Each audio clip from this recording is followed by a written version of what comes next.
নমস্কার বন্ধুরা, দেখো আজকে প্রচুর গরম পড়ছে। মা দিকে চাল যাচ্ছে এই গরমের মধ্যে। চালগুলো একদম না হলে তো ভাত তো খেতে লাগবে না, চালগুলো যাচ্ছে। মা কি রান্না হবে আজকে? আজকে নতুন একটা রেসিপি করব। নতুন রেসিপি করবে? কি রেসিপি? দেখিছিলে কেমন করে রান্নাও দেখিছিলে। হ্যাঁ খাওয়া দেখিছিলে নতুন রেসিপি কেমন টেস্ট হয়। বন্ধুরা, মা কল লাগছে না, গরম কি রেসিপি বানাবে মা তো কল লাগছে না। দেখি কি রেসিপি বানায়। চালগুলো ধরো না গো, চালকে ছাড়িয়ে তারপরে ভাত বসে দিন, তারপর নতুন রেসিপি কি করো দেখি সেটা। বন্ধুরা, এদিকে বাবা কাজ করতেছে, বাড়ির কাজে। কল টল খারাপ হয়ে গেছে, বাঁশ টাস কাটতেছে, যে গরম পড়ছে আজকে একদম। কচুটা সিদ্ধ দিয়েছি, সিদ্ধ হয়ে গেছে, এখন নামে নেই।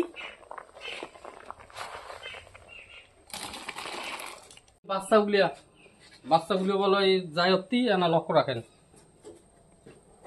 হারাইছে ভাল পাহুন দিয়ে তুই ভাল পাহুন দিয়ে ওটা রে জানো না, ঘুর ফেলে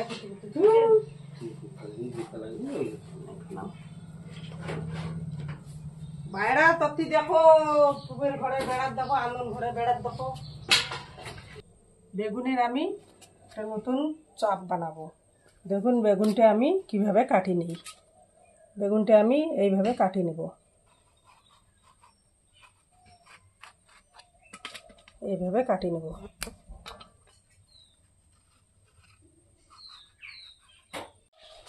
বেগুনটা আমি এখন হালকা করে ভাজি নেব, তেলের মধ্যে ছাড়ি দিলাম।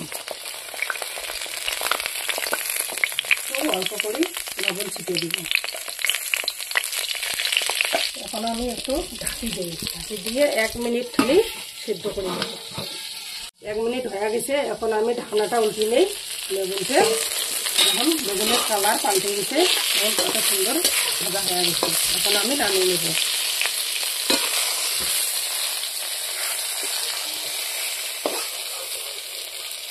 এখন আমি আলো চালের গুঁড়োটা মেখে নেব। দেখুন, তোমরা চাইলে বেসনও নিতে পারেন।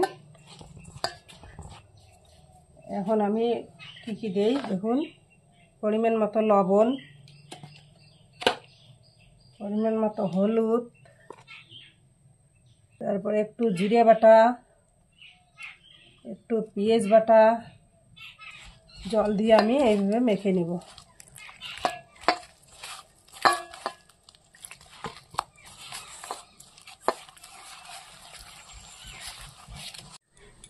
এখন আমি সামান্য মতো কালো জিরে দিয়ে নেব।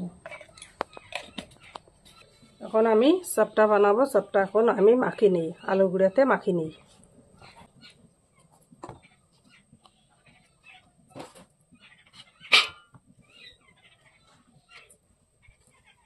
এইভাবে আমি আলু গুঁড়াতে মাখি নেব। দেখুন মাখা হয়ে গেছে, এখন আমি চপটা কড়াইয়ের মধ্যে দিয়ে নেব।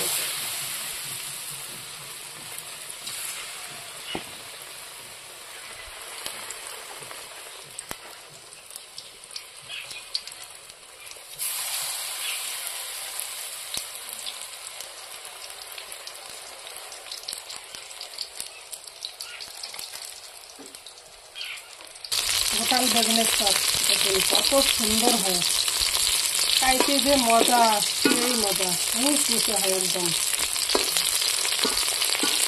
সব হয়ে গেছে, এখন আমি নামে নেব।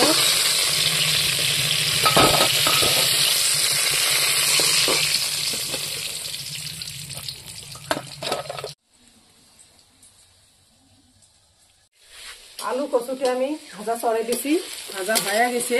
দেখুন কত সুন্দর ভাজা হয়ে গেছে, এখন আমি ভাজাটা নামিয়ে নেব।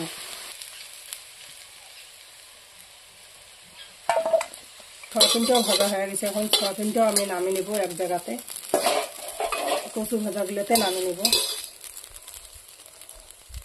রান্নার জন্য এখন কড়াইতে তেল দিয়ে দেব। এখন আমি 2টা তেজপাতা দিলাম,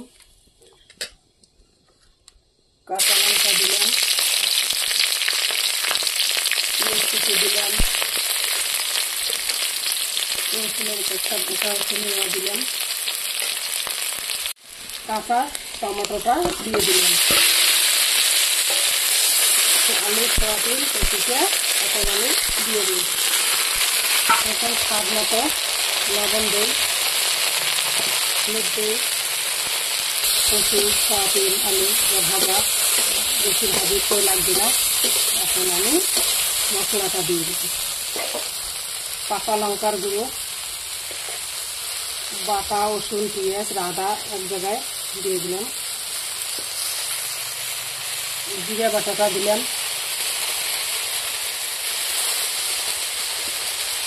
এখন আমি ভিজা কলাইতে দেবো। আমি এখন সবগুলো এক জায়গায় মিক্স করে নেব।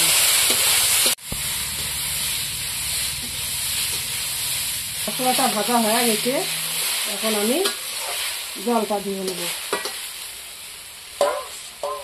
পরিমাণ মতো জলটা আমি দিলাম।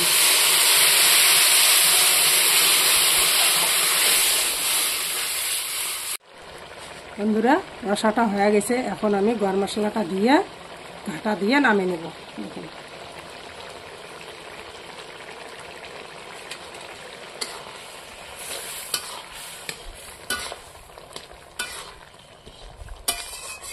রসাটা কত সুন্দর হয়েছে, দেখুন কত সুন্দর গাঢ় গাঢ়, একদম গাঢ় গাঢ়, কত সুন্দর হয়েছে।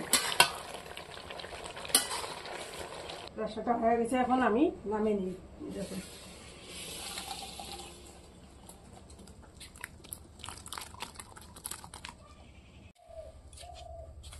বন্ধুরা খাইতে বসে গেছি, দেখো খাইতে বসে গেছি, সবাই মিলে আজকে খাইতে বসেছি।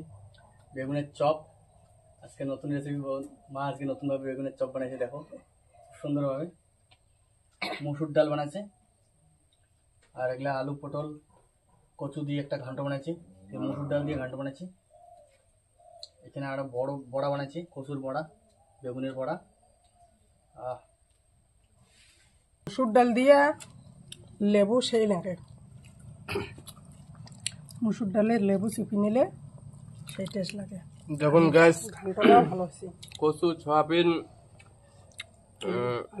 আলু ঘান্ট খুব সুন্দর হয়েছে। এটা মাখা মাখা ঘান্ট বানাচ্ছি, এই সুন্দর হয়েছে। বন্ধুরা এইভাবে রান্না করে খাবেন, কমেন্ট করে আমাকে জানাবেন।